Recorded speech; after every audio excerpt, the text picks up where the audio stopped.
Dear student अस्सलाम वालेकुम। Last हम मास स्प्रिंग सिस्टम पढ़ चुके हैं, वो इम्पॉर्टेंट टॉपिक था और सिंपल पेंडुलम अब तक के पढ़े हुए टॉपिक में से सबसे ज़्यादा इम्पॉर्टेंट टॉपिक है। सिंपल पेंडुलम एक महदूद हिस्से तक भी आ सकता है और कंप्लीट टॉपिक भी आ सकता है। ये महदूद हिस्से यहाँ तक आपको नज़र आ रहा है कि ये बात आ सकती है कि prove that motion of simple pendulum is simple harmonic motion. Motion of simple pendulum जो है वो सिंपल हार्मोनिक मोशन हो सकती है या नहीं हो सकती। ये हिस्सा यहाँ तक महदूद हो जाता है और कंप्लीट टॉपिक भी आ सकता है। सिंपल पेंडुलम एक धागा, स्टेंट और एक बॉब के ऊपर मुश्तमिल होता है। ये टाइम पीरियड कैलकुलेट करने के लिए यूज़ होता है। और सपोज ये हमारे पास एक स्ट्रिंग के साथ बॉब अटैच है। स्ट्रिंग की जो टेंशन है वो अपवर्ड और जो इसका वेट है वो डाउनवर्ड। तो अब इस सेंटर के ऊपर या हम जिसे कह सकते हैं मीन पोजीशन के ऊपर टेंशन और वेट एक दूसरे को बैलेंस कर रहे हैं। हम यहाँ से इसको मूव करा के एक्सट्रीम तक ले जाते हैं। एक्सट्रीम तक ले जाते हुए अब वेट को रिजॉल्व करने की ज़रूरत पड़ गई है। कितने कंपोनेंट हम अमूमन पढ़ते हैं? दो कंपोनेंट एक्स और वाई। ये X component M G cos theta और ये Y component M G sine theta. यहाँ टेंशन बैलेंस हो जाएगी एम जी कास थीटा से और वेट का दूसरा कंपोनेंट रह जाएगा जिसे हम एम जी साइन थीटा कह रहे हैं। ये M G sine theta restoring force provide करेगा। बार बार हम पढ़ चुके हैं restoring force, force which bring the body toward mean position known as restoring force. Mean position की जानिब लाने वाली फोर्स जो है क्या कहलाती है? रिस्टोरिंग फोर्स कहलाती है। F R is equal to minus M G sine theta, Newton second law, F is equal to M A. Compare first and second, ma is equal to minus mg sin theta, m से m cancel, a is equal to minus g sin theta.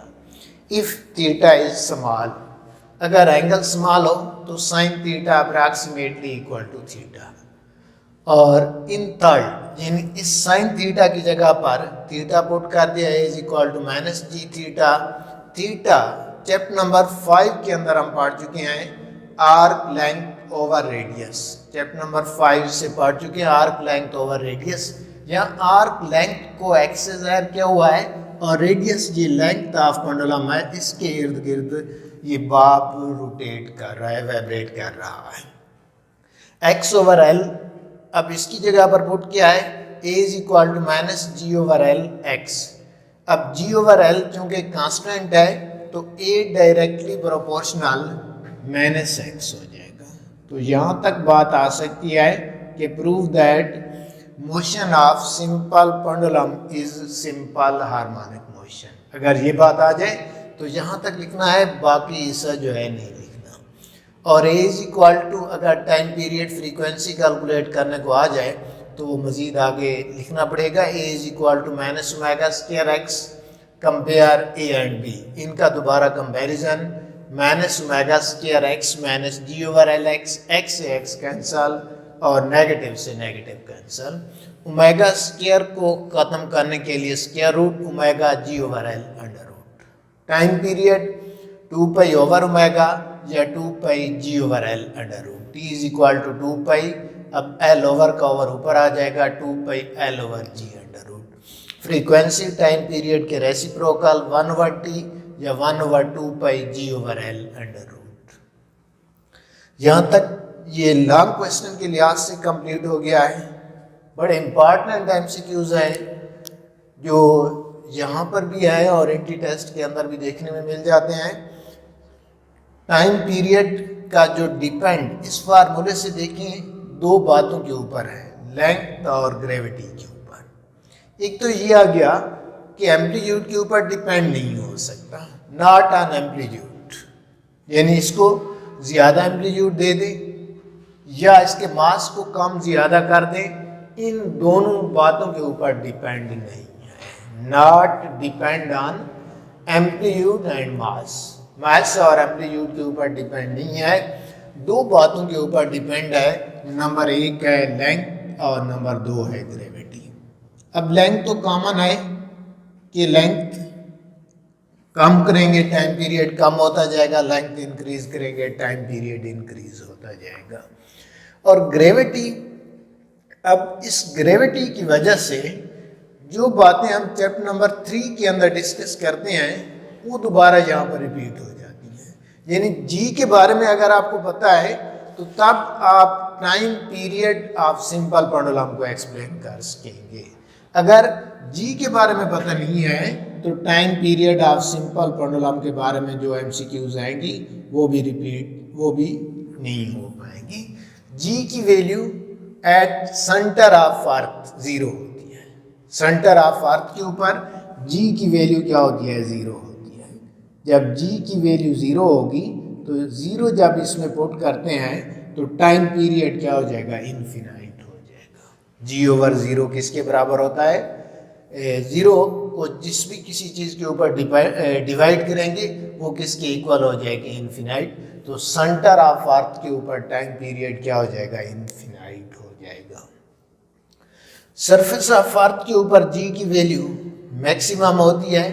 Surface of earth के ऊपर जब जी maximum होए तो time period क्या हो जाएगा? Minimum हो जाएगा। जी मैक्सिमम होते हुए टाइम पीरियड क्या हो जाएगा? मिनिमम हो जाएगा, क्योंकि जी के क्या है? टाइम पीरियड इन्वर्सली प्रोपोर्शनल है। अब ये दो तो कॉमनली आती हैं, बड़ी इंपॉर्टेंट, कि सेंटर ऑफ अर्थ के ऊपर टाइम पीरियड इनफिनाइट हो जाएगा और सरफेस ऑफ अर्थ के ऊपर क्या होगा? मिनिमम होगा। और फिर जी की वैल्यू के डिपेंड के बारे में पढ़ चुके हैं कि वो हाइट के ऊपर डिपेंड करती है। और हाइट कहाँ से ली जाती है? सी लेवल से। सी लेवल से हम जो बुलंदी के ऊपर जाएंगे टाइम पीरियड में क्या जी की वैल्यू में कमी आएगी, टाइम पीरियड क्या होता जाएगा? इंक्रीज होता जाएगा। अब पाकिस्तान के अगर सिटी का कंपैरिजन किया जाए तो कराची सतह समंदर के नज़दीक है। कराची के अंदर जी की कीमत क्या होगी? मैक्सिमम होगी।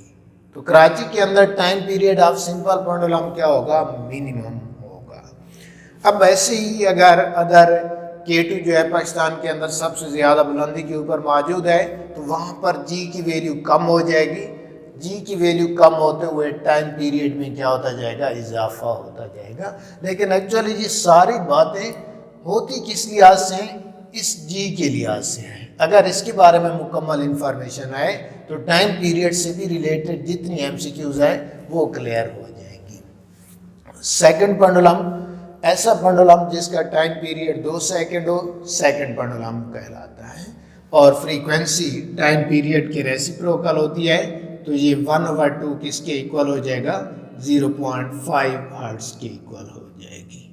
तो इन एमसीक्यूज को पार्टिकुलरली याद करना है, लेकिन बातें बड़ी सिंपल इस डिपेंड से ही आ जाती हैं कि दो चीज़ों के ऊपर डिपेंड है, लेंथ और ग्रेविटी। अगर ग्रेविटी के बारे में पता है बाकी सारी ऑब्जेक्टिव फिर क्या हो जाएंगी? सॉल्व हो जाएंगी। और डिपेंड नहीं है एम्पलीट्यूड और मास के ऊपर, अगर इसको बढ़ाएंगे एम्पलीट्यूड जितना या कम करेंगे इससे टाइम पीरियड के ऊपर कोई फ़र्क नहीं पड़ेगा। मास को भी कम या ज़्यादा करेंगे तो उससे भी टाइम पीरियड के ऊपर कोई फ़र्क नहीं पड़ेगा।